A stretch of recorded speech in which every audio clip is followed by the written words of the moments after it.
ٹھیک ہے نا. اسی طرح دیکھیں فوجی ہوئے, پولیس والے ہوئے, جتنے بھی ادارے اس سے سیکیورٹی سے ریلیونٹ ادارے ہیں, ہمارے سارے بھائی ہیں, ہمارے سر کا تاج ہیں. ہمارے جو ہے نا سیکیورٹی اداروں کو چاہیے کہ وہ اس پہ جو ہے نا ابھی آنے والے دور میں جو ہے نا مزید اس پہ جو ہے نا اسٹرکٹنس کریں. ٹھیک ہے نا, اچھے اچھے کیمراز لے کے آئیں, سیکیورٹی سسٹم کو بہتر کریں, تاکہ دیکھیں آج یہ واقعہ ہوا ہے, پہلے ہمارے ملک کی اکانومی کا بیڑا غرق ہوا تھا. ابھی جب اس واقعے کے بعد جو ہے نا آپ کا کیا خیال ہے کہ کوئی فورن انویسٹر پاکستان میں آئے گا یا کوئی بھی بندہ جو ہے نا چاہے گا کہ پاکستان میں انویسٹمنٹ کرے؟ یہ دیکھیں یہ پورے پاکستان کا مسئلہ ہے, یہ صرف کے پی کے کا مسئلہ نہیں ہے. آج ہمیں اگر سیکیورٹیز کو جو ہے نا اگر ہم نے جو ہے نا دوبارہ سے اپنی سیکیورٹیز کو اس طرح سے جو ہے نا سیٹل نہیں کیا, اگر اس طرح سے دوبارہ ہم نے جو ہے نا ایکٹیویٹیز ایکٹیو نہیں کی, تو ہم جو ہے نا آنے والے دور میں مزید جو ہے نا دلدل میں پھنس جائیں گے. اور رہی بات جو ثانیہ پشاور ہے اس کی ہم مذمت کرتے ہیں. مذمت کے ساتھ ساتھ اس وقت ہمارے جو دیکھیں پی ٹی آئی نے 9 سال وہاں گورنمنٹ کی, جب ثانیہ ہوا وہاں پی ٹی آئی کا کوئی بندہ نہیں تھا. میں پی ٹی آئی کو یہاں کریٹیسائز کرنے کی بات نہیں کر رہا ہوں, میں بات یہ کر رہا ہوں کہ خان صاحب آپ, زرداری صاحب آپ, اور نواز شریف صاحب یا شہباز شریف صاحب آپ مل کے بیٹھے ان چیزوں کا حل نکالیں, پراپر حل نکالیں. دنیا چاند پہ پہنچ گئی ہے, دنیا کہاں پہ پہنچ گئی, اور ہم 75 سالوں میں جو ہے نا جہاں ہم کھڑے تھے اس سے بھی ہم نیچے جا رہے ہیں. اس کی ذمہ دار صرف اور صرف جو ہے نا نہ صرف پی ٹی آئی ہے, نون والے بھی اتنے ہی جو ہے نا اس کے ذمہ دار ہیں, جماعت اسلامی والے بھی اتنے ہی ذمہ دار ہیں, اور باقی جماعتیں بھی اس کی اتنی ہی ذمہ دار ہیں. اس لیے ہماری جتنی بھی جو ہے نا سیاسی جماعتیں ہیں ان کو آرمی والوں کے ساتھ اور پولیس والوں کے ساتھ بیٹھ کے اس چیز کا حل نکالنا چاہیے, اور حل نکالنا پڑے گا. صحیح ہو گیا. بیگ صاحب یہ سوال آپ کے سامنے وزیر اعظم شہباز شریف کی جانب سے یہ کہا گیا کہ تقریباً 10 سال پاکستان تحریک انصاف کے صوبے میں حکومت رہی, 417 ارب روپے جو ہے ہم نے ان کو اس مد سے جو ہے وہ وفاق سے جاتے رہے سیکیورٹی کے انتظامات کو مضبوط بنانے کے لیے, اور جو ریاستی ادارے ہیں بالخصوص پولیس کے حوالے سے ہو یا سی ٹی ڈی کو مضبوط کرنے کے حوالے سے ہو, یہ پیسے کہاں لگے؟ یہ پیسے ہمیں لگتے ہوئے نظر نہیں آ رہے. اس کے ساتھ ساتھ انہوں نے کہا کہ اس چیز کی بھی تحقیقات ہوں گی کہ یہ کس جماعت کا موقف تھا کہ ایسے لوگوں کو مرکزی دھارے میں شامل کیا جائے. تو یہ الزامات کا سلسلہ شروع ہو گیا. دیکھیں پاکستان اس وقت جس دہشت گردی کا شکار ہو رہا ہے اس میں الزامات کی جو سیاست ہے وہ اس کو ہیلپ آؤٹ نہیں کرے گی, وہ اس کو ریسکیو نہیں کرے گی کسی طور پہ بھی.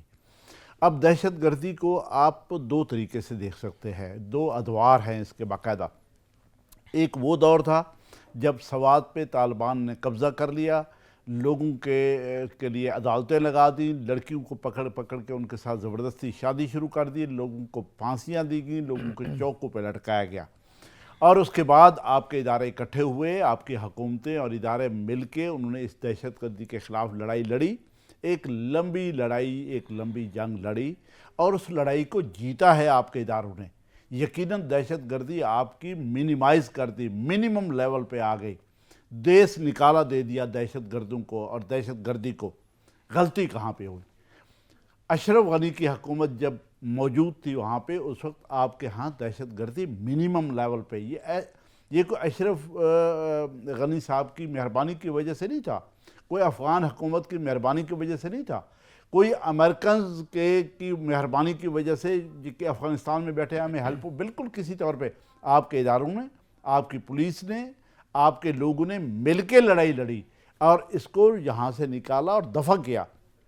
اس کے بعد دوسرا دور جب شروع ہوتا ہے وہ یہ ہے کہ افغان طالبان نے جب افغانستان پہ قبضہ کر لیا, جب اشرف غنی کی حکومت ختم ہو گئی, جب اشرف غنی افغانستان سے بھاگ گیا, جب امریکنز نے بھاگتے ہوئے جان چھڑائی افغانستان سے, اس وقت ہم نے جس طرح کے جشن منائے, ہم سب نے جس طرح کے جشن منائے, جس طرح کی چائے پی گئی, جس طریقے کے امپریشن دیا گیا, وہ کنٹینیوٹی تھی ایک اور غلط پالیسی کی. کنٹینیوٹی یہ تھی کہ ہم پچھلے کو 20 سال سے یہ کہہ رہے تھے کہ ٹی ٹی پی, پاکستان کے جو طالبان ہیں, ٹی ٹی پی جس کو آپ کہتے ہیں, اس کو را فنڈنگ کر رہا ہے, را اس کو ہیلپ آؤٹ کر رہا ہے, را ان کو آرگنائز کر رہا ہے, وہ پاکستان کو ڈیسٹیبلائز کرنا چاہتا ہے, را ٹی ٹی پی کے تھرو پاکستان کو تباہ و برباد کرنا چاہتا ہے.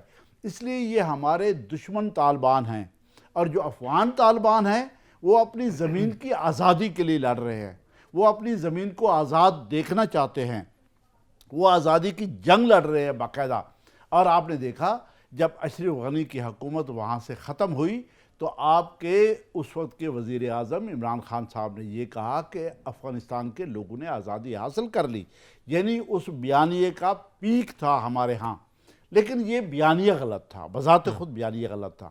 ہم یہ کہتے تھے کہ T T P Afghan Taliban کے ساتھ کوئی تعلق نہیں ہے، وہ بیڈ طالبان ہیں، یہ اچھے طالبان ہیں، ان کا آپس میں کوئی سمبند نہیں ہے، کوئی تعلق نہیں ہے، اور وہ ہمارے دشمن ہیں، یہ ہمارے دوست ہیں۔ لیکن آپ نے دیکھا افغانستان میں گورنمنٹ چینج ہو گئی، اشرف غنی کی حکومت چلی گئی۔ اشرف غنی کے دور میں آپ نے 2600 لمبا بارڈر، 2600 کلومیٹر کا لمبے بارڈر پہ اپنی باڑ لگائی، اپنی سرحد پکی کی، اپنی چوکیاں بنائیں، آپ کے ساتھ کوئی پرابلم نہیں ہوا۔ لیکن آپ نے دیکھا جو ہی افغانستان سے امریکنز چلے گئے، اشرف غنی کی حکومت ختم ہوئی، وہاں پہ افغان طالبان آ گئے، ٹی ٹی پی وہاں سے جیلوں سے بھی رہا ہوئی، اور اس کو وہاں پہ شیلٹر بھی مل گیا، ان کو صوبے بھی مل گئے، ان کو حکومتیں بھی مل گئیں، اور پاکستان میں افغان طالبان نے یہ پریشر ڈالا کہ آپ ٹی ٹی پی کے ساتھ صلح کریں، ٹی ٹی پی کے لوگ ہمارے لوگ ہیں، یہ آپ کے دوست ہیں، یہ راہ کے لوگ نہیں ہیں، یہ راہ سے فنڈڈ لوگ نہیں ہیں۔ ہم نے اس بات کو مان لیا، ہم نے مذاکرات کیے، پھر افغان طالبان نے ہمیں یہ کہا کہ آپ ٹی ٹی پی کے ساتھ ڈائریکٹ مذاکرات کریں، ہم نے ڈائریکٹ مذاکرات کیے۔ کچھ ٹی ٹی پی کے لوگ افغانستان میں رہا ہوئے جب افغان طالبان نے افغانستان پہ قبضہ کیا، اور باقی ہم نے رہا کیے یہاں پہ ہماری جیلوں میں۔ قتل عام کرنے کے بعد جو لوگ جیلوں میں بند تھے، بڑے ہی خطرناک دہشت گرد تھے، ان سب کو ہم نے رہا کیا، اور رہا کرنے کے بعد مقصد پتہ چلا کہ دونوں طالبان کا ایک ہی ہے، امیر دونوں کا ایک ہی ہے، دونوں پاکستان کو ڈسٹیبلائز کرنا چاہتے ہیں، دونوں یہ چاہتے ہیں کہ آپ کے اٹک تک یا کم از کم آپ کا ٹرائبل ایریا ان کو الاٹ کر دیا جائے، ان کو وطن کے طور پہ دے دیا جائے، یہاں سے ہماری فوج نکل جائے، ہمارا اثر و رسوخ ختم ہو جائے۔ ایک علاقہ یعنی پاکستان کو توڑنے کی بات اوپنلی مذاکرات میں کی گئی باقاعدہ، کہ آپ کی فوج ٹرائبل ایریا سے چلے جانے کا مطلب یہ ہے، ٹرائبل ایریا کو پرانی حیثیت دینے کا مطلب یہ ہے، اور صرف ہمارا اثر و رسوخ کہنے کا مطلب یہ ہے کہ پاکستان کو توڑ دیا جائے عملی طور پہ، توڑنے کے بعد ایک علاقہ ہمیں دے دیا جائے، ایک علاقہ آپ کے پاس رہے گا، اس کے بعد ہم دیکھیں گے کہ ہمارا اسلام کہاں تک پہنچتا ہے باقی پاکستان میں۔ یہ باتیں کی گئی، یہ اس کا مطلب یہ ہوا کہ ہمارا بیان ہے اس سے پہلے جو راہ کے بارے میں تھا، یا کم از کم اچھے اور برے طالبان کا تھا، وہ بالکل غلط تھا، جس کے نتیجے میں ہم نے مذاکرات کیے اور دہشت گردوں کو چھوڑا، یہ سب کچھ غلط تھا، مگر اس کا نتیجہ ہمارے سامنے آ رہا ہے۔ اب کیا پالیسی ہوگی طارق ملک صاحب؟ آپ سمجھتے ہیں کہ جو ان لوگوں کو انگیج کرنے کے لیے جو مذاکرات کیے، اور یقیناً اس کے اندر بڑی بڑی جنگیں بھی ہو جائیں تو مذاکرات کا جو دروازہ ہے وہ کھلا رہتا ہے، مگر یہاں پر اس صورتحال سے ایسا تو ہے نہیں ہے کوئی 1-2 سال پہلے مذاکرات شروع ہوئے تو ناکام ہو گئے، ان کے ساتھ انگیج ان عناصر کے ساتھ بڑے ایک تسلسل کے ساتھ ہوتا وہ آ رہا ہے، مشرف دور میں بھی ہوتا ہے، نہیں ہوتا کامیاب سوات آپریشن کرنا پڑتا ہے، متعدد بار ایسا ہوا ہے، تو ابھی آپ کو لگتا ہے کہ ریاست کی کوئی واضح پالیسی آ گئی ہے کہ اب ہم نے ان کے ساتھ مذاکرات نہیں کرنے ہیں، اب آپریشن ہی حل ہے، یا کہیں نہ کہیں مذاکرات کا رستہ بھی کھلا رہے گا اور اس کو بھی تسلسل چلتا رہے گا؟ دیکھیں جو نیگیٹو ایکٹیویٹیز والے طالبان ہیں ان کے ساتھ ہمیں بالکل جو ہے نا کوئی کمپرومائز نہیں کرنا چاہیے، ان کے ساتھ ہمیں کوئی ٹیبل ٹاک نہیں کرنی چاہیے۔ دیکھیں جب جو ہے نا تنگ آمد تو جنگ آمد، دیکھیں نا ہمیں جو ہے نا سٹینڈ لینا ہوگا، یہاں پہ ہماری فوج کو سٹینڈ لینا ہوگا، صرف فوج کو نہیں بلکہ ہماری جو عوام ہے اس کو فوج کے ساتھ شانہ بہ شانہ کھڑا ہو کے اس چیز کو جو ہے نا کلیئر کرنا ہوگا، کیونکہ دیکھیں بہت ہو چکا جو ہے نا، کب تک ہم جو ہے نا کسی کی جنگ جو ہے نا اپنے سر پہ مسلط کر کے اپنے لوگوں کو مرواتے رہیں گے، اپنے فوجیوں کو مرواتے رہیں گے، اپنی عوام کو مرواتے رہیں گے، اپنے پولیس والے بھائیوں کو مرواتے رہیں گے۔ اس لیے اس وقت ہمیں نو کمپرومائز وتھ اینی طالبان، لائک جو ہے نا جو طالبان نیگیٹو ایکٹیویٹیز والے، باقی جو طالبان ہیں افغانستان کی جیسے گورنمنٹ ہے ان کے ساتھ ہمارے مذاکرات ہونے چاہیے، ہماری ٹیبل ٹاکس ان کے ساتھ ہونی چاہیے۔ اور جو باڑ کی بات ہے، جو ہمارے بھائی بات کر رہے تھے کہ جو ہے نا ہم نے 1200 جو ہے نا کلومیٹر پہ جو ہے نا وہ فینس لگوائی تھی، اور وہ دیکھیں آج ساری کٹ گئی ہے، اس کے پیچھے بھی جو ہے نا کہیں تو دیکھیں جب ہمارے ملک میں کوئی نیگیٹو ایکٹیویٹیز ہوتی ہے، کوئی ایسا غلط کام ہوتا ہے تو اس میں کہیں نہ کہیں ہماری گورنمنٹ کے لوگ یا ہمارے جو عہدیداران ہوتے ہیں کہیں نہ کہیں انوالو ہوتے ہیں۔ سیم لائک دیئر جو ہے نا افغانستان میں بھی سیم اسی طرح ہی ہے. وہاں کوئی نہ کوئی ایسے ان کے جو ہے نا طالبان کے جو لوگ ہیں جو گورنمنٹ میں موجود ہیں ان کے ساتھ کسی نہ کسی کا لنک ضرور ہے کہ وہ فینس کاٹی گئی ہے. آپ مجھے بتائیں نا, آپ کے گھر کی دیوار کوئی آ کے توڑ دے یا میرے گھر کی آ کے کوئی دیوار توڑ دے, ٹھیک ہے نا, باہر سے انڈیا سے تو ڈائریکٹ انڈیا والے تو نہیں آگے توڑ سکتے. اوبیسلی ہمارے ملک کے جو افغانستان کے جو لوگ ہمارے ملک میں آئے ہیں طالبان, وہ اور جو ہے نا جو افغانستان کے طالبان ہیں وہ کہیں نہ کہیں انڈیا کی راہ کی ایجنسیز اور CIA کے ساتھ وہ ملے ہوئے ہیں, وہ مل کے یہ جو ہے نا ایکٹیویٹیز کرتے ہیں. اس میں دیکھیں نہ کوئی بھی مسلمان, میں اس چیز سے بالکل جو ہے نا ڈس ایگری ہوں کہ کوئی بھی مسلمان کسی دوسرے مسلمان کی جان نہیں لے سکتا, خاص کر جو پیور مسلمان ہو, 5 وقت کا نمازی ہو, دیندار بندہ ہو. طالبان جو گورنمنٹ ہے افغانستان کی وہ تو دیندار لوگ ہیں, وہ تو کبھی بھی نہیں چاہیں گے کہ نبی کا امتی شہید ہو. اس لیے اس میں انڈیا کی 101% جو ہے نا انوالومنٹ ہے, امریکہ CIA کے 101% انوالومنٹ ہے. کیوں کہ وہ کبھی بھی نہیں چاہتے. دیکھیں امریکہ وہ بھی جو ہے نا کرسچن اور اس کے پیچھے یہودی لوبی اور اس طرح کے لوگ بیٹھے ہوئے ہیں. انڈیا وہ ہندوازم ان کے جو ہے نا نس نس میں بھرا ہوا ہے, ان کے خون کے ایک ایک قطرے میں بھرا ہوا ہے. وہ کبھی بھی نہیں چاہیں گے کہ پاکستان ایک ایٹم بم رکھنے والی کنٹری ہے اور یہ اسٹیبل ہو. یہ اسٹیبل ہوگی تو ہو سکتا ہے ہم صرف ایشیا میں نہیں پوری دنیا میں جو ہے نا ہم حکومت کر سکتے ہیں. لیکن اصل مسئلہ کیا ہے, ہمارے اندر کے جو لوگ ہیں, ہمارے جو کچھ محافظین ہیں, ہمارے محافظ بھی تو ان کے ساتھ ملے میں نا. آج آپ دیکھیں کتنی دفعہ ایسا ہوتا ہے کہ کچھ آرمی والے بیچ میں انوالو ہوتے ہیں. اس لیے اس پہ حافظ صاحب جو ہمارے جنرل صاحب آئے ہیں ان کو اس وقت اسٹرکٹلی سٹینڈ لینا ہوگا. اپنی صفوں میں سے بھی لوگ جو ہیں جو نیگیٹو ایکٹیویٹیز والے ہیں, چاہے وہ پولیس میں ہیں, چاہے وہ فوج میں ہیں, چاہے وہ کسی ادارے میں بھی ہیں, ان کو گردن سے پکڑ کے باہر نکالنا ہوگا اور ان کو لٹکانا ہوگا تاکہ یہ چیز جو ہے نا لوگوں کے خوف اندر پیدا ہو, ڈر پیدا ہو کہ ہم نے کوئی نیگیٹو ایکٹیویٹیز کی, لائک طالبان کے جو ہے نا ساتھ مل کے, CIA کے ساتھ مل کے یا را کے ساتھ مل کے, تو ہمارا انجام برے سے برا ہوگا. تو میرا نہیں خیال کہ ہم اس پہ قابو نہیں پا سکتے. آج آپ دیکھ لیں سوات میں جو ہے نا دوبارہ سے وہ ایکٹیویٹیز شروع ہو گئی ہیں, پشاور میں آپ دیکھ لیں وہ ایکٹیویٹیز شروع ہوئی ہیں. آپریشن تو کرنا جو ہے نا پڑے گا ہمیں, لیکن آپریشن کرنے کا یہ مطلب نہیں ہے کہ اس میں آپ جو ہے نا بلوچستان کے بلوچوں کو جو ہے نا جو بے قصور بلوچ ہوں, آپ کی کسی کے ساتھ اگر کوئی ذرا سی جو ہے نا کوئی معاملہ ہو تو آپ اس کو لٹکا دیں. یا پشاور میں پٹھان ہمارے ان کے ایسے, سوات میں اسی طرح. بالکل ایسا نہیں, آپ میرٹ پہ آپریشن کریں, نہ صرف جو ہے نا آرمی بلکہ جو ہے نا آرمی کے ساتھ پاکستان. درست بات ہے کہ جو آپریشن پہلے بھی جو کیے گئے ہیں اس میں وہی لوگوں کی ہلاکت ہوئی ہے جنہوں نے ہمارے ریاستی اداروں کو یا عوام کو نشانہ بنایا ہے. جہاں تک افواج پاکستان کے مبینہ طور پر ملوث ہونے کا الزام لگایا ہے, وہ یقیناً یہ آپ کا اپنا موقف ہے, ادارے کی اس پالیسی سے متعلق وہ متفق ہونا ضروری نہیں ہے. مگر اس کے ساتھ ساتھ بیگ صاحب جو معاملہ یہ ہے, دوسری سائڈ کے اوپر جو ہے امیر خان متقی جو کہ منسٹری افیئرز آف افغانستان ہے, ان کی جانب سے یہ موقف ہے, وہ یہ ہے کہ اگر افغانستان طالبان نے ہی اگر یہ دہشت گردی پھیلانا ہوتی پاکستان کے اندر تو سب سے پہلے ایران اور چائنا متاثر ہوتے. پھر ان کی طرف سے ایک اور سنگین قسم کی جو سٹیٹمنٹ کا ویڈیو سامنے ہے وہ یہ کہ ہم نے بھی بڑے عرصے تک جو ہے وہ جنگ لڑی ہے, اس کے اندر ہم نے ایسی کوئی جیکٹس نہیں دیکھی ہے کہ جس سے پورا جو لینٹر ہے یا پوری جو چھت ہے وہ منہدم ہو جایا کرتی ہے. تو یہ تفتیش کریں آپ, یہ اپنا بوجھ جو ہے افغانستان کے اوپر نہ ڈالا جائے. یہ یعنی کہ وہاں سے بھی الزامات ہی لگائے جا رہے ہیں, وہ یہ نہیں کہہ رہے ہیں کہ یہ لوگ افغانستان سے آتے ہیں. اس سوال کا جواب میں آپ سے لوں گا, بڑی اہم سٹیٹمنٹ ان کی بھی سامنے آئی ہے. ناظرین مجھے بریک کا کہا جائے, بریک کے بعد دوبارہ حاضر ہوتے ہیں, ہمارے ساتھ رہے گا.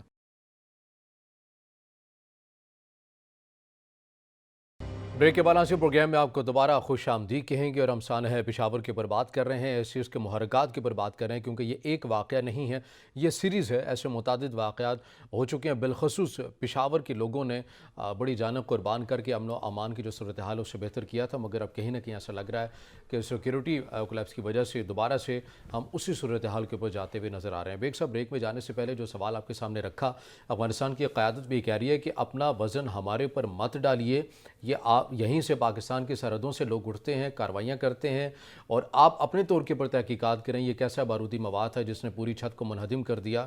اگر ہم نے یعنی کہ افغان طالبان نے اگر دہشت گردی کرنا ہوتی, اس کو سپورٹ کرنا ہوتی, تو سب سے زیادہ ایران اور چین متاثر ہوتا. دیکھیں بات یہ ہے کہ افغانستان کا جو ٹریڈیشنل اور تاریخی پوائنٹ آف ویو ہے, جو ان کا سٹینڈ ہے پاکستان کے بارے میں, وہ ہندوستان سے زیادہ خطرناک رہا ہے. داؤد سے لے کر اب تک, آپ کے اپنے دوست طالبان تک, آپ یہ دیکھیں جیسے ملک صاحب کہہ رہے تھے کہ یہ اشرف غنی کے دور میں ہم نے باڑ لگائی, آج وہ باڑ کہیں پہ نظر نہیں آ رہی, ہر جگہ پہ ٹوٹی پھوٹی ہے. کس نے توڑا ہے؟ یہ افغان گورنمنٹ نے توڑا ہے، افغان گورنمنٹ کے اہلکاروں نے توڑا ہے۔ اس کو کس نے توڑا ہے؟ یہ افغان گورنمنٹ کے وہ اہلکار جن کو آپ افغان طالبان کہتے ہیں، انہوں نے توڑا ہے۔ چونکہ وہ پاکستان کی سرحد کو، جو مستقل سرحد جس کو ہم سمجھتے ہیں، اس کو مستقل سرحد نہیں سمجھتے، وہ مانتے نہیں ہیں آپ کی مستقل سرحد کو، وہ پاکستان کا بہت سارا حصہ مانگتے ہیں، اس کی ڈیمانڈ کرتے ہیں باقاعدہ۔ ڈیورنٹ لائن کو کسی طور پہ انہوں نے کبھی تسلیم نہیں کیا، اور خاص طور پہ آپ یہ دیکھیں کہ آج جو طالبان ہیں، یا اس سے پہلے ایون ملا عمر کے دور پہ آپ دیکھ لیں کہ ان کا جو لائن تھی بہت ہارڈ لائن تھی پاکستان کے بارے میں، آج تو بہت زیادہ ہے، بہت زیادہ۔ وہ سمجھتے ہیں کہ یہ پاکستان جو ہے یہ بالکل کسی طور پہ، ایک تو افغانی یہ سمجھتے ہیں کہ پاکستان ہمارا دشمن نمبر 1 ہے۔ یہ میں آپ کو بتا دوں، پاکستان کے خلاف جتنی نفرت افغانستان میں آپ جا کر دیکھیں، لوگوں سے پوچھیں، اپنے سورسز سے پتہ کریں، جتنی زیادہ ہے شاید ہی کسی اور ملک کے خلاف ہو، سب سے زیادہ پاکستان۔ وہ یہ سمجھتے ہیں کہ ہم نے ہمیشہ ان کو بالکل قائم اسٹیٹ سمجھا ہے، ہم نے ان کو اپنی مظاہرہ ریاست سمجھا ہے، حالانکہ ایسی بات نہیں ہے، اگر ہے بھی تو یہ غلط ہے، ایسا سمجھنا نہیں چاہیے۔ ہر ریاست اپنے طور پہ اٹانومی اس کی ہوتی ہے، اٹانومس ہوتی ہے، اس نے اپنے خود فیصلے کرنے ہوتے ہیں۔ ایک تو یہ امپریشن جو ہم نے دیا ہے اسٹریٹجک ڈیپتھ کا، جو حمید گل کے دور سے شروع ہوا، یہ پالیسی بذات خود ایک ناقص پالیسی تھی، اس کی وجہ سے افغانیوں کے دل میں ہمارے خلاف ایک نفرت بڑھی ہے، اور بہت زیادہ بڑھی ہے، ایک بات۔ اور سیکنڈ یہ ہے کہ یہ جو جہادی میلہ امریکنز چھوڑ کے وہاں پہ گئے، وہ basically Pakistan, Iran, China, central Asia including Russia کے خلاف تھا، ہمسایہ ممالک کے خلاف تھا۔ یہ ڈسٹرب ہوں گے اس میلے کی وجہ سے، اس جہاد کی وجہ سے، یا اس دہشت گردی کی وجہ سے۔ چائنا میں ڈسٹربنس ہو رہی ہے، لیکن چائنا اس کو کنٹرول کر رہا ہے، وہ انٹر نہیں ہو رہا وہاں پہ، اور کنٹرول بھی کر رہا ہے۔ ایران میں بھی ہو رہا ہے، ایران بھی اس کو کنٹرول کر رہا ہے۔ ہم نے تو بالکل ایسے ویلکم کیا افغان طالبان کو، ایسے ویلکم کیا جیسے ہماری اپنی کلائنٹ، جیسے ہماری اسٹریٹجک ڈیپتھ کے طور پہ ایک ریاست ہے جو ہم نے فتح کر لیا۔ افغان طالبان نے کم، ہم نے زیادہ فتح کی ہے، اس کا فال آؤٹ آپ کے اوپر زیادہ ہے، ایک بات۔ اور سیکنڈ یہ ہے کہ طالبان کا، افغان طالبان کا جو سب سے بڑا ونگ رہا ہے، جنہوں نے ان کو پالا ہے، پاکستان میں رکھا ہے اور یہاں لڑائی لڑی ہے ان کے لیے اسٹریٹجک ڈیپتھ کے طور پہ، وہ پاکستانی طالبان ہیں، ٹی ٹی پی ہے۔ ٹی ٹی پی پاکستان سے اس کا تعلق ہے، اس کے سارے علاقے وہ پاکستان کے رہنے والے ہیں، پاکستان کا پاسپورٹ، اس کا آئی ڈی کارڈ رکھتے ہیں۔ وہ یہ سمجھتے ہیں کہ یہ جو علاقے جہاں ہم رہتے ہیں، یہ اسلامی حکومت یہاں پہ ہوگی۔ کس کی اسلامی حکومت ہوگی؟ جو امیر ہمارا افغانستان میں بیٹھا ہوا ہے، یعنی افغان طالبان کا جو امیر ہے وہی ہمارا امیر ہے، اور وہ سرحدوں کو تو زیادہ مانتے نہیں ہیں۔ وہ یہ سمجھتے ہیں کہ امت ہے، امت کے طور پہ ہم نے اسلام پھیلانا ہے، اور اپنے برانڈ کا اسلام پھیلانا ہے، اور جہاں تک پھیلا سکتے ہیں وہ ہم نے پھیلانا ہے۔ پوری دنیا میں ہم پھیلا سکتے ہیں تو پوری دنیا میں۔ پاکستان اس کا پہلا شکار ہے، اس لیے پاکستان کو مذاکرات کی بجائے بالکل افغان گورنمنٹ کے ساتھ آپ مذاکرات کریں، لیکن سب سے پہلے پاکستان کی بات کریں کہ پاکستان میں جو دہشت گردی ہو رہی ہے، جس طرح کی ڈسٹربنس ہو رہی ہے، اس کو آپ پہلے بند کریں، اس کے بعد آپ کے ساتھ تعلقات ٹھیک ہوں گے، ایک بات۔ اور سیکنڈ یہ ہے کہ آپ کو یہ لڑائی لڑنی ہے ہر حالت میں آپ کو بتا دوں۔ یہ لڑائی ایک دو پھر آپ کی غلطی کی وجہ سے سٹارٹ ہوئی ہے، ہمارے بلنڈر کی وجہ سے سٹارٹ ہوئی ہے، ہماری گورنمنٹ کا بلنڈر یا اداروں کا بلنڈر۔ اس کو ملا کے دیکھ لیں، دونوں کا مل کے ایک پالیسی، یہ سوچ کہ ہمارے اپنے دوست افغانستان میں آ گئے ہیں، اس کے نتیجے میں جو خوف پاکستان میں ہے، جو دہشت پھیل رہی ہے، جس سے پولیس والے مر رہے ہیں، ہمارے فوجی بھائی شہید ہو رہے ہیں، اور عام لوگ بیچارے مر رہے ہیں، لوگوں کی زندگیوں کو خطرہ ہے، اس کے لیے آپ کو لڑائی اور جنگ آپ کے گھر میں پہنچ چکی ہے۔ یہ پشاور کا واقعہ ایک چھوٹا واقعہ نہیں ہے، اس کو آپ ایک بڑے واقعے کے طور پہ آپ کو دیکھنا ہوگا۔ اگر آپ ایسا نہیں دیکھیں تو غلط کریں گے۔ اور پھر اس کے نتیجے میں آپ نے جو نیشنل ایکشن پلان بنایا تھا، اس کو آپ کو مضبوط کرنا پڑے گا، جس کو آپ نے بہت لوز اور ڈھیلا کر دیا تھا، جس کو آپ کی صوبائی حکومتوں نے جس پہ عمل نہیں کیا تھا، جس کی کوارڈینیشن نیکٹا کے پاس تھی۔ نیکٹا کو آپ کو مضبوط کرنا پڑے گا۔ ایپیکس کمیٹی آپ بنائی تھی ہر صوبے میں، جس میں وہاں کے کور کمانڈر، وہاں کے گورنمنٹ، وہاں کے سی ایم، وہاں کے گورنر، ان کے ممبرز، پورا ایک بورڈ تھا، ایک کمیٹی تھی. اس کو آپ کو کوارڈینیشن، آپ کو بیسٹ کوارڈینیشن کرنا. اگر آپ ایسا نہیں کریں گے تو آپ یقین کریں آج پختونخوا میں پولیس والے بیچارے قتل عام ان کا ہو رہا ہے. اس کے نتیجے میں انہوں نے جلوس نکالے ہوئے ہیں، ان کے نتیجے میں انہوں نے بہت ہی خطرناک نعرے لگائے ہیں، اور اس کے نتیجے میں بہت زیادہ، یعنی آپ کا جو فرنٹ لائن فائٹر ہے، یہ آج کی بات نہیں ہے. آپ یہ دیکھیں کہ یہ سپاہ صحابہ کے دور میں دیکھتے، آپ لشکر جھنگوی کے دور میں دیکھ لیں، آپ اس کے بعد دہشت گردی کے دور میں دیکھ لیں، سب سے زیادہ پولیس والے شہید ہوئے ہیں، سب سے زیادہ پولیس والے مرے ہیں، کیونکہ وہ فرنٹ لائنر ہے، ایسا ہی آگے کھڑے ہوتے ہیں، ناکے پہ موجود ہوتے ہیں، ہر جگہ پولیس والے ہوتے ہیں. انویسٹیگیشن انہوں نے کرنی ہے، انٹیروگیشن انہوں نے کرنی ہے، لوگوں کو گرفتار انہوں نے کرنا ہے. سامنے وہ ہوتے ہیں، وردی کے ساتھ وہ ہوتے ہیں، وہ پیچھے نہیں ہوتے، ان کی کوئی ایجنسی نہیں ہوتی، وہ وائٹ کپڑوں میں نہیں ہوتے، وہ بالکل ظاہر ہوتے ہیں، سامنے کھڑے ہوتے ہیں. اس لیے ان کا قتل عام ہوتا ہے. آج تو سب سے زیادہ قتل عام میں کہتا ہوں پولیس کا ہو رہا ہے، اور خاص طور پہ پختونخوا کی پولیس اور بلوچستان کی پولیس کا ہو رہا ہے. اس لیے آپ کو ان کے ساتھ کھڑا ہونا ہوگا، آپ کو مضبوطی کے ساتھ. اگر وہاں پہ نعرے کوئی ایجنسیوں کے خلاف لگے ہیں یا کسی اور کے، ان سب کو یہ امپریشن دینا پڑے گا ہم پختونخوا اور باقی صوبوں کی پولیس کے ساتھ کھڑے ہیں، ہم شانہ بشانہ ہیں ان کے. کیونکہ یہ شہداء جو ہے، یہ جو آج لوگ شہید ہو رہے ہیں یا مر رہے ہیں، یہ کل ہمارے بچے مر سکتے ہیں. یہ بھی ہمارے بچے تھے، یہ بھی ہمارے لوگ تھے، ہمارا خون ہے جی وہ. اس لیے ہمیں ہر صورت میں یہ جنگ آپ کے گھر میں آ چکی ہے، لڑائی لڑی جا رہی ہے. یہ جو ہم ٹی وی چینلز پہ روز دیکھتے ہیں جی، یہ جو دہشت گردی ہونے والی ہے، ہونے والی کیا مطلب ہے؟ یہ جو جنگ کا کہیں بغل، نہ کہیں انوالو ہیں کچھ لوگ جو ہے نا، ان کو پتہ ہوتا ہے کہ جو ہے نا یہ ہونے والی ہے. آپ کہہ رہے ہیں نا ہونے والی ہے، ہونے والی اٹس مین کہ ان کو کہیں نہ کہیں انفارمیشن ہوتی ہے کہ ہونے والی ہے. تو ہم اگر ہونے والی ہے تو اس پہ پہلے ہی ہم قابو کیوں نہ پا لیں سر؟ جنگ آپ کے گھر میں آ چکی ہے، جنگ لڑی جا رہی ہے. آپ کے لوگوں کو جنگ ہوتی کیا ہے کہ جب آپ کے گھر پہ حملہ ہو جائے، جب آپ کے گھر پہ قبضہ کیا جائے، جب یہ کہا جائے یہ گھر میرا ہے، جب بم آپ کے اوپر پھاڑے جائیں، جب آپ کے لوگوں کو مارا جائے، اسی کو جنگ کہتے ہیں نا. یہ جنگ آپ کے خلاف شروع ہو چکی ہے بھئی. ہم یہ کب کہتے ہیں کہ یہ اب ایک طرف امن و امان کی صورتحال ہے، دوسری سائڈ کے اوپر کیونکہ دوسرے موضوع کے اوپر آتے ہیں، آئی ایم ایف کا جو وفد ہے وہ بھی پاکستان میں موجود ہے، طارق ملک صاحب، اور مزید جو ہے وہ بجلی جو ہے وہ بڑھانے کا مطالبہ کیا ہے. ایک طرف ہم ایسے سنگین چیلنجز ہمیں درپیش ہیں، امن و امان کی صورتحال جو ہم نے بہتر کی تھی وہ بھی خراب ہوگی. اب معاشی صورتحال کے اوپر بھی ایک تو ہمارے ہاں سیاسی تو جو عدم استحکام ہے اس کے اندر بھی شدت ہے، اور معاشی پالیسیز بھی جو ہیں وہ ہم اپنا ووٹ بینک کہیں متاثر نہ ہو جائے تو سخت فیصلے نہیں کر پا رہے ہیں. آئی ایم ایف یہ مطالبہ کر رہا ہے کہ آپ نے جو 300 ارب روپے کی تک کی جو بجلی کی سبسڈی رکھی ہوئی تھی لوگوں کے لیے اس کو ختم کریں، 100 ارب تک یا 100 یونٹ تک جو ہے آپ اس کو لے کر آئیں، اور اس کے اوپر آپ سبسڈی اگر آپ نے دینی ہے دیں، مگر مالی سال سے پہلے آپ کو کم از کم جو ہے وہ 6 روپے فی یونٹ مزید جو ہے وہ بجلی آپ کو بڑھانی ہوگی. اور حکومت بھی ذرائع کے مطابق یہ چیزیں سامنے آ رہی ہے کہ حکومت نے بھی اتفاق کر لیا ہے اور وہ کہہ رہے ہیں کہ ٹھیک ہے ہم بڑھائیں گے، اور آنے والے دنوں کے اندر مزید مہنگائی میں لہر آتی ہوئی آپ دیکھ رہے ہیں. دیکھیں رضا، میں بار پروگرامز میں یہ بات کہہ چکا ہوں، آئی ایم ایف کی جب بھی بات آتی ہے تو میں ہمیشہ پاکستان کے انڈسٹری پہ فوکس کرنے کی بات کرتا ہوں، اور میں ہمیشہ جو ہے نا پاکستان کے جو بڑے ٹائکون ہیں ان سے بیٹھ کے سر جوڑ کے بات کرنے کی بات کرتا ہوں. دیکھیں یار، کب تک ہم جو ہے نا آئی ایم ایف کے اوپر جو ہے نا چلتے رہیں گے؟ یار دنیا چاند پہ پہنچ گئی ہے، دنیا کہاں سے؟ یار میں ساؤتھ کوریا کی بار پروگرامز میں بات کر چکا ہوں. یار ساؤتھ کوریا میں بھی آئی ایم ایف تھی، آج ساؤتھ کوریا دنیا کا 7ویں نمبر پہ ملک ہے. یار ہم کیوں نہیں وہ کام کر سکتے؟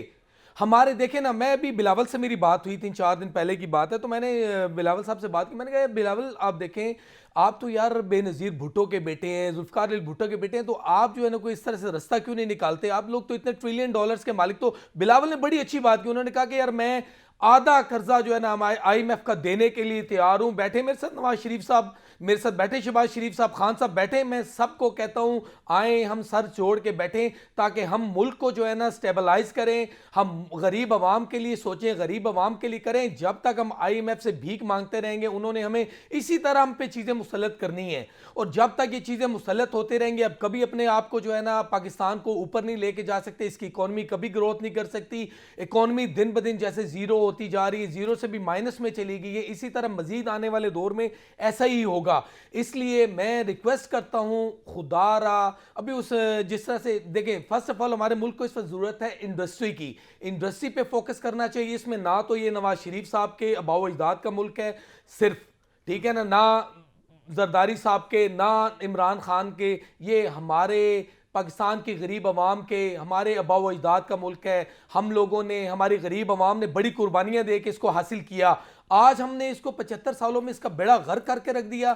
چند خاندان ہیں, ان خاندان کی وجہ سے پاکستان کی اکانومی کا بیڑا غرق ہو گیا ہے. پاکستان کو انہوں نے جو ہے نا, بنگلہ دیش جو ہم سے کتنا نیچے تھا اس سے بھی ہم نیچے لے گئے. افغانستان جو کل آزاد ہو رہا ہے, کل آزاد ہونے کی میں اس لیے بات کر رہا ہوں کہ کل آپ دیکھیں, ابھی اس کو سال بھی نہیں ہوا آزاد ہوئے ہوئے, طالبان آئے اور آج ان کی اکانومی دیکھیں کہاں ہے, ہماری اکانومی کہاں ہے. اس لیے میں اپنے جتنے بھی بڑے خاندان ہیں پاکستان کے, رئیس ہیں جو ہمارے ملک کے, یار خدا کا واسطہ ہے جان چھوڑو یار, ہماری IMF سے ہماری جان چھڑواؤ. اگر نہیں ہے کسی کے پاس کوئی فارمولہ پاکستان کو جو ہے نا IMF سے جان چھوڑانے کا, تو یار میں جو ہے نا آج ٹی وی چینل پہ بیٹھ کے بات کرتا ہوں, اور اگر وہ کام نہیں کر سکا تو مجھے آپ کسی بھی چورنگی میں جا کے لٹکا سکتے ہیں. ہمارے پاس, میرے پاس فارمولہ ہے تو کیا عمران خان کے پاس نہیں ہے, زرداری صاحب کے پاس نہیں ہے, نواز شریف صاحب کے پاس نہیں ہے؟ لیکن انہوں نے, کسی کو پاکستان کے غریب عوام سے لینا دینا نہیں ہے, ان کو صرف اپنے بچوں سے, اپنی ذات سے ہے. ہمارے ملک کو فرسٹ آف آل انڈسٹری پہ فوکس کرنا چاہیے. سیکنڈ, ابھی سردار سلیم حیدر صاحب ہیں, اوورسیز منسٹر ہیں ہمارے, وہ پاکستانی لوگوں کو جو ہے نا ڈفرینٹ ایمبیسیز میں جا کے وہ میٹنگز کر رہے ہیں کہ یار ہمارے لوگوں کو ویزاز دیں, وہ جاب جو یہاں سے لوگ فورن میں جائیں جاب کرنے کے لیے, تاکہ ورک ویزاز دیں, تاکہ ہمارے ملک میں یہ لوگ باہر جائیں گے, ڈالر میں پاکستان ڈالر آئے گا, ڈالر سے پاکستان جو ہے نا کم از کم اپنے تھوڑا سا جو ہے نا اپنے قدم پہ کھڑا ہونے کی صلاحیت اس میں موجود ہوگی یا کر سکتا ہے. اس لیے میں باقی لوگوں سے بھی ریکویسٹ کرتا ہوں, بلاول آپ جو ہے نا ہمارے فورن منسٹر ہیں, فورن ملک میں دورے کر رہے ہیں, ان سے ہمیں بھیک نہیں چاہیے, ہمیں کسی بھی فورن کنٹری سے بھیک نہیں چاہیے. آپ جب سود کے نیچے لگ جائیں گے, جب نبی پاک صلی اللہ علیہ وسلم نے کہہ دیا ہے کہ جو ہے نا, جو سود لینے والا اور دینے والا جو ہے نا اسلام کا اور میرا دشمن ہے, ٹھیک ہے نا, تو پھر یار ہم کیوں بار بار جو ہے نا IMF کے پاس جاتے ہیں, ہم کیوں بھیک کا کشکول لیے ہوئے پوری دنیا میں گھوم رہے ہیں. آپ اس وقت فورن منسٹر ہیں بلاول ہمارے, آپ کو چاہیے آپ جائیں فورن میں, ہم یہ نہیں کہتے آپ وزٹ نہ کریں, آپ وزٹ کریں. آپ وزٹ میں جب آپ جاتے ہیں تو ان کو بھیک مانگنے کے بجائے, یہ پیسہ ہمیں ہمارے ملک میں لانے کے بجائے بھیک کی مد میں, اسے ہمیں نہیں چاہیے. آپ صرف ان سے یہ ریکویسٹ کریں کہ ہمیں جو ہے نا صرف اور صرف انڈسٹری پہ چاہیے, انڈسٹری چاہیے. آپ لوگ ہمارے ملک میں آئے, ہم آپ کو 5 سال کے لیے جو ہے نا آپ کو فری جو ہے نا ٹیکسز جو ہے نا انڈسٹری دیتے ہیں, آپ ہمارے ملک میں انڈسٹری لگائیں. دین آفٹر دیٹ سردار سلیم صاحب آپ سے میری ریکویسٹ ہے کہ جتنی جلدی ہو سکتا ہے مزید آپ جو ہے نا فورن کنٹریز کے جو ہے نا وزٹ کریں, کوریا کا کریں, جاپان کا کریں, اس طرح کے جتنے جو ہے نا ترقیاتی ممالک ہیں ان کا وزٹ کریں, ان سے ورک پرمٹس لے کے ہیں تاکہ ملک جو ہے نا سٹیبل ہو.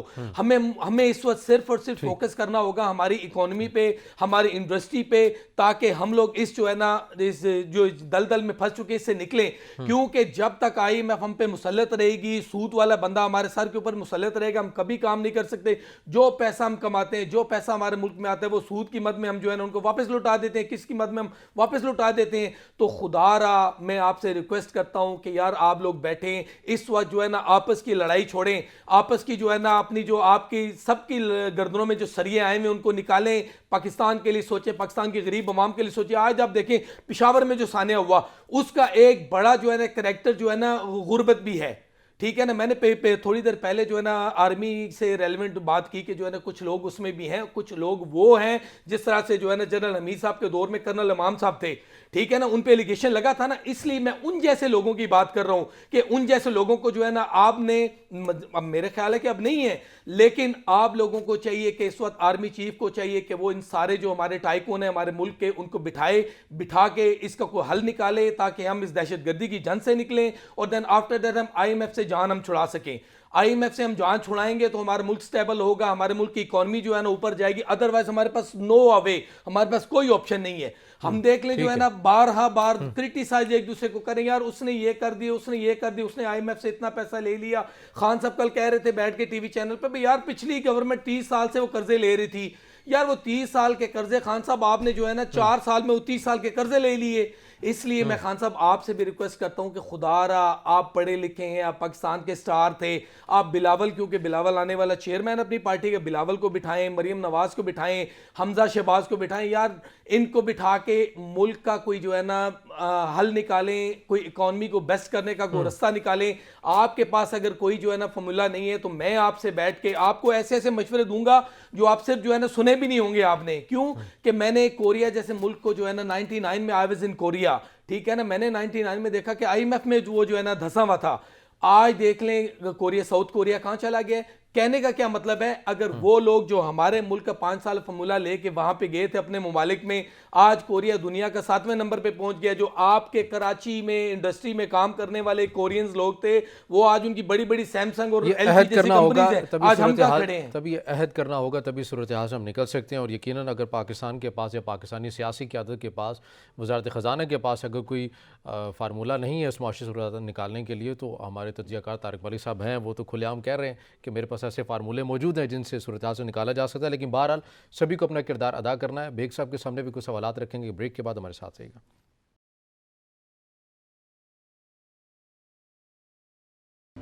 بریک کے بعد ناظرین پروگرام میں آپ کو دوبارہ خوش آمدید کہیں گے, اور ہم بات کریں پاکستان کی معاشی صورتحال کے حوالے سے. بیگ صاحب, جو صورتحال بن رہی ہے, ایک تو ہمارا توانائی کے شعبے کے اندر خسارہ بہت زیادہ ہے جس کو آئی ایم ایف کم کرنے کی بات کر رہا ہے, ٹیکسز بڑھانے کی بات کر رہا ہے, ریٹس بڑھانے کی وہ بات کر رہا ہے, پیٹرولیم مصنوعات کی قیمتیں ہوں, بجلی کی قیمتیں ہوں, گیس کی قیمتیں ہوں.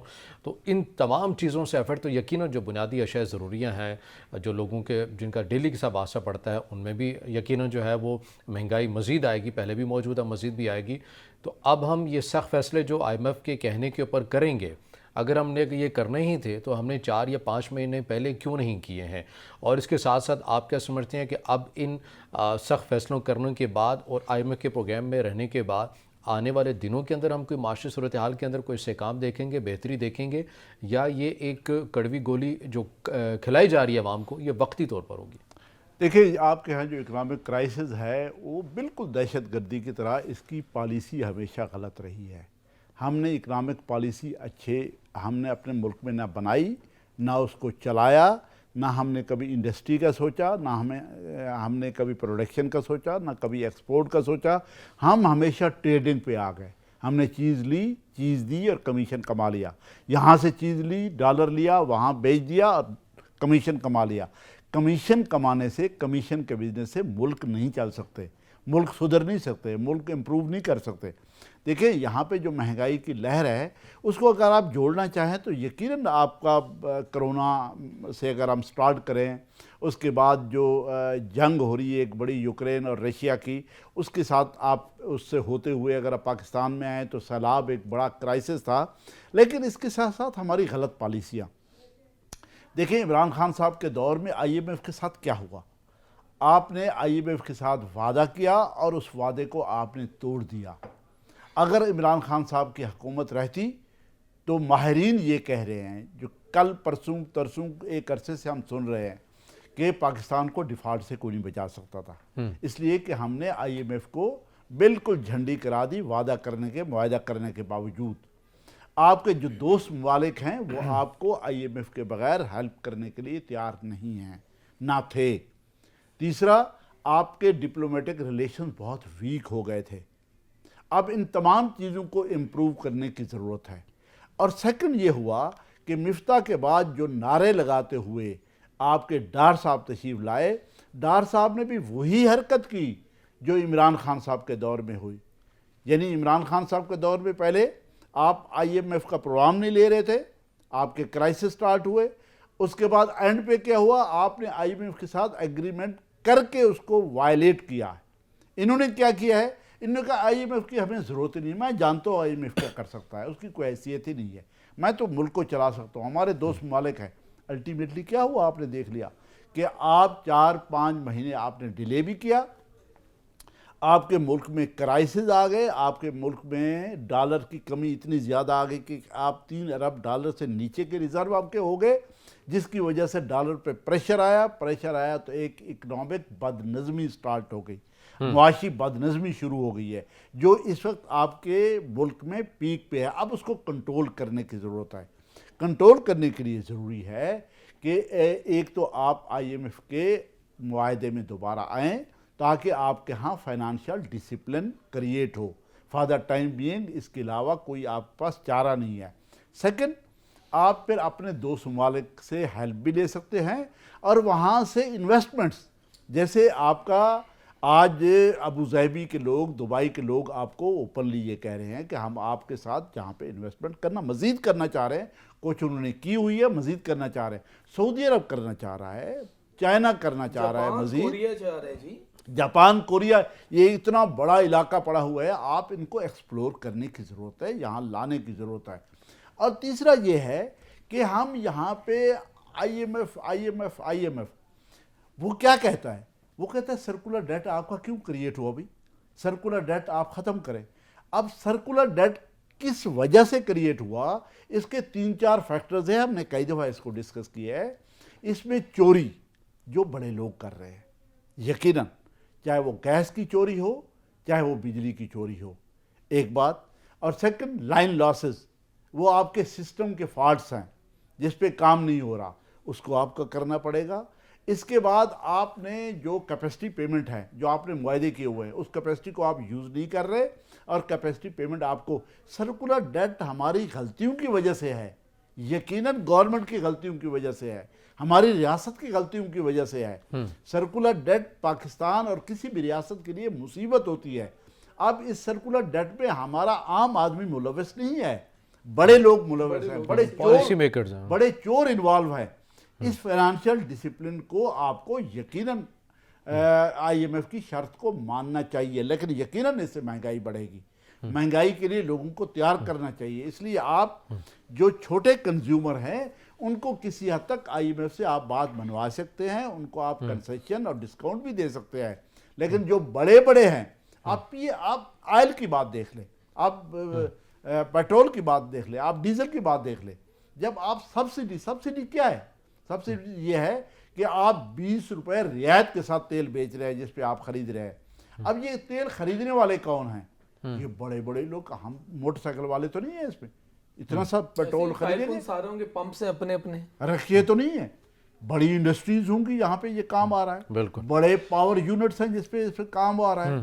اس پہ بڑی بڑی گاڑیاں آتی ہیں. ایک پچھلے 1 سال میں ایک موٹر سائیکل نے اتنا آئل نہیں کنزیوم کیا جتنا ایک بڑی گاڑی والا ایک ہی دفعہ آ کے پیٹرول ڈلوا لیتا ہے. اس کو رعایت دے دی جاتی ہے. دیکھیے آئی ایم ایف کی جتنی ڈیمانڈز ہیں وہ آپ کے، ہم نے پہلے بھی کہا تھا، آپ کے پاکستان میں یا کسی بھی ملک میں عام آدمی کے حق میں اس لحاظ سے ہوتی ہے کہ وہ کہتے ہیں فائنانشیل ڈسپلن کریٹ کریں. فائنانشیل ڈسپلن کریٹ ہوگا تو مجھے فائدہ ہوگا. اگر فائنانشیل ڈسپلن نہیں ہوگا تو وائلیٹر کو فائدہ ہوگا. وائلیٹر جو ہے وہ بڑا آدمی ہے.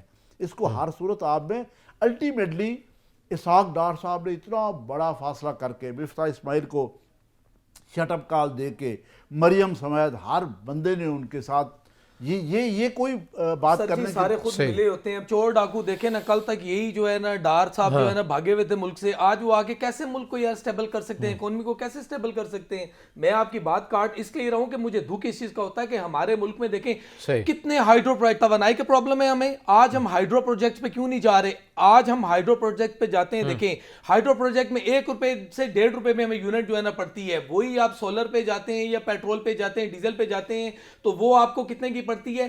لائک 18-20 روپے کی. آپ پھر بتائیں نا 18-20 روپے کی آپ جو ہے نا پروڈیوس کر کے آپ کس طرح سے جو ہے نا 5 روپے کی 6 روپے کی یونٹ بیچ سکتے ہیں. اس لیے ہمیں ہائیڈرو پروجیکٹس پہ بات کرنی چاہیے، ہائیڈرو پروجیکٹس پہ کام کرنا چاہیے. اوورآل جو ہے وہ ممالک کے ساتھ اوورآل جو ہے وہ اثر نو ہمیں کرنا پڑے گا، اپنی پالیسیز کو دیکھنا پڑے گا. جہاں جہاں خسارہ ہے اس کو کم کرنے کی بھی ضرورت ہے. میں آخری ٹاپک ہے اس کے اوپر ایک کمنٹس آپ کا لینا چاہوں گا. آغاز بیگ صاحب آپ سے کرتا ہوں. جو مریم نواز صاحبہ ہیں انہوں نے تنظیمی دورے بھی شروع کر دیے اور خاقان عباسی صاحب کا جو استعفیٰ ہے وہ بھی جو ہے وہ چیزیں آ گئیں. تو اندرونی چیلنجز بھی ہیں، بیانیہ بھی بنانا ہے، کس حد تک کامیاب رہیں گے؟ دیکھیں جو شاید خاقان صاحب کا استعفیٰ ہے وہ اس کی کئی وجوہات ہیں. ایک تو یہ ہے کہ پاکستان میں پولیٹیکل پارٹیز میں وہ تمام باشعور لوگ جو یہ سمجھتے ہیں کہ ہماری پولیٹیکل پارٹیز بھی ایک سٹیٹس کو کا شکار ہو چکی ہے، وہ انریسٹ کا شکار ہیں. جو انٹلیکچوئلز ہیں پارٹیوں میں وہ اس انریسٹ کو فیل کر رہے ہیں اپنے اندر بھی اور باہر بھی، اور یہ کہہ رہے ہیں کہ یہ معاشرہ، یہ ملک ایسے نہیں چل سکتا، سیاسی پارٹیوں میں تبدیلیاں لانی چاہیے، سیاسی پارٹیوں کو ہمیشہ موبیلٹی پہ بلیو کرنا چاہیے، پروگریس پہ بلیو کرنا چاہیے، ان کو انلائٹن ہونا چاہیے، ان کو پروگریسو ہونا چاہیے۔ سٹیٹس کو آپ سو جائیں اور سٹیٹس کو انجوائے کرتے رہیں، اس سے ملک آلریڈی کرائسس میں ہے، آپ ملک کو کرائسس سے نہیں نکال سکتے۔ ایک تو یہ وجہ ہے، آپ نے دیکھا کہ کوئٹہ میں سیمینار ہوا، اس کے بعد اسلام آباد میں ہونا ہے، لاہور میں، ہر جگہ پہ، اس پہ جو ہر پارٹی کی باعث ہو، پیپلز پارٹی کے اور باقی لوگ، ایک بات۔ اور سیکنڈ یہ ہے کہ شاید خاقان صاحب یہ کہہ رہے ہیں کہ میرے پاس جو عہدہ تھا اس کے تمام فنکشنز آپ نے مریم نواز کو دے دیے، کہ پارٹی کو آرگنائز کرنا ہے، نواز شریف صاحب کی ایبسنس میں میں نے جو کام کرنے ہیں وہ سارے آپ نے اسائن کر دیے۔ جب آپ نے اسائن کر دیے ہیں تو اس عہدے کی آپ کامیاب ہو سکیں کہ چیلنجز، کیونکہ وقت بہت کم ہے، میں نے کمنٹ بھی لینا طارق مرے صاحب کا، سر دیکھیں مجھے بیگ صاحب سے، ایک سب بات جی، ہاں کیا کہا آپ نے؟ کامیاب ہو سکیں گی جو چیلنجز درپیش ہیں اندرونی بیرونی، جو بیانیہ بھی بنانا ہے، ہاں یا نہ میں اگر جواب دے دیں؟ نہیں میرا نہیں خیال، میں نہیں سمجھتا، طارق مرے صاحب آپ کیا نون کہیں گے؟ بہت کرائسس میں ہے۔ سر جی دیکھیں، پہلی بات تو یہ کل تک یہی شاہد خان عباسی صاحب جو ہے نا میاں نواز شریف وزیر اعظم ہوتے ہوئے نواز شریف کا دروازہ کھول رہے تھے، آج اسی کی بیٹی کی جو ہے نا مخالفت کر رہے ہیں۔ تو بات کہنے کا مطلب یہ ہے کہ دیکھیں یہاں پہ یہ لوگ سارے ہی جو ہے نا، کوئی ان میں سے ایک بھی لوئل تو نہیں ہے نا۔ اگر اتنے ہی لوئل ہوتے جب وزیر اعظم تھے تو اس وقت جو ہے نا انہوں نے اس طرح کے اقدامات کیوں نہیں کیے؟ اس وقت تو یہ میاں صاحب کے دروازے کھولتے تھے گاڑیوں کے، ان کو پروٹوکول دیتے تھے۔ بات یہ ہے کہ شاہد خان عباسی صاحب آپ بھی نا ماشاءاللہ سمجھ بوجھ رکھنے والے بندے ہیں ماشاءاللہ، شعور اور اتنی جو ہے نا بزنس مین ہے آپ خدا را جو ہے نا بیٹھے۔ مجھے یہ چیزوں سے ہٹ کے میں آپ سے کہتا ہوں کہ آپ اپنی پارٹی کے سینئر جو اتنا $1 ٹریلین کے مالک ہیں، یار وہ کیوں نہیں اپنا پیسہ لا کے IMF کو منہ پہ مارتے اور جان چھڑاتے پاکستان کی جو ہے نا عوام کی؟ اسی طرح میں صرف ان کو وقت بالکل ختم ہو گیا ہے، وقت بہت، بس یہ آخری بات میری تینوں پارٹیوں سے میری یہ ریکویسٹ ہے کہ خدا را آپ لوگ جو ہے نا سر جوڑ کے بیٹھیں، پاکستان اور پاکستان کی غریب عوام کے لیے بات کریں، IMF سے کسی طریقے سے جان چھوڑیں، اس کے لیے ہم آپ کی ہیلپ آؤٹ کر سکتے ہیں۔ بہت شکریہ تجزیہ کار طارق ملک صاحب اور تجزیہ کار ابراہیم بیگ صاحب ہمارے ساتھ موجود تھے، آپ دونوں کا بہت شکریہ۔ ناظرین آج کے پروگرام سے اتنا ہی، اجازت دیجیے، اللہ حافظ۔